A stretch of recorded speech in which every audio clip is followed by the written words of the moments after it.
আসসালামু আলাইকুম। সিঙ্গারা এটুক ৫ টাকা। যখন যেই সিঙ্গারা আমরা আগে খেয়েছি ৫ টাকা, দাম ছিল, সব জিনিসের দাম ছিল একদম চূড়ায়।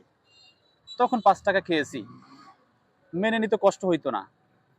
কিন্তু এখন সেই সিঙ্গারাই একই সাইজ, সাইজ বড় হয় নাই। কিন্তু দাম ৫ টাকাই। অথচ ১ কেজি আলু তখন কিন্তু ৬০ টাকা, ৭০ টাকা। কিন্তু এখন সেই আলু কিনে মাত্র ১৫ টাকা। দেখেন তো, আগের চেয়ে অনেক কমে কিনে সাইজ কিন্তু একই আছে।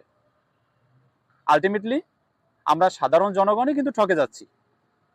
দাম যেহেতু অনেক কমেছে, ১ কেজিতে কম হইলেও ৫০ থেকে ৬০ টাকা কমেছে। ১ কেজি আলুতে ৫০ থেকে ৬০ টাকা কমেছে। অথচ সিঙ্গারার সাইজ একই আছে। কেন? এক থাকবে কেন? দাম যেহেতু কমছে, সাইজও তো বড় হওয়ার কথা। কিন্তু বাংলাদেশের কোনো জায়গায় কিন্তু সাইজ বড় হয় নাই। সব জায়গায় সাইজ একই আছে।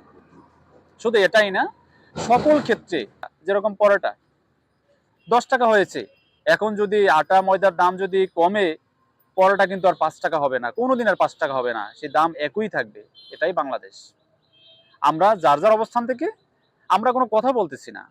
আমরা চুপ করে খেয়ে যাচ্ছি। ওই যে ৫ টাকার সিঙ্গারা ছোট, সেইটা আগের মতোই সাইজ, সেটা খেয়ে যাচ্ছি। আরো যদি ছোট হয় এখন, দাম যতই কমুক, আমরা সেটাই খেয়ে যাব। আমরা কোনো কথা বলবো না। এটাই বাংলাদেশ। সবাই ভালো থাকবেন। আল্লাহ হাফেজ।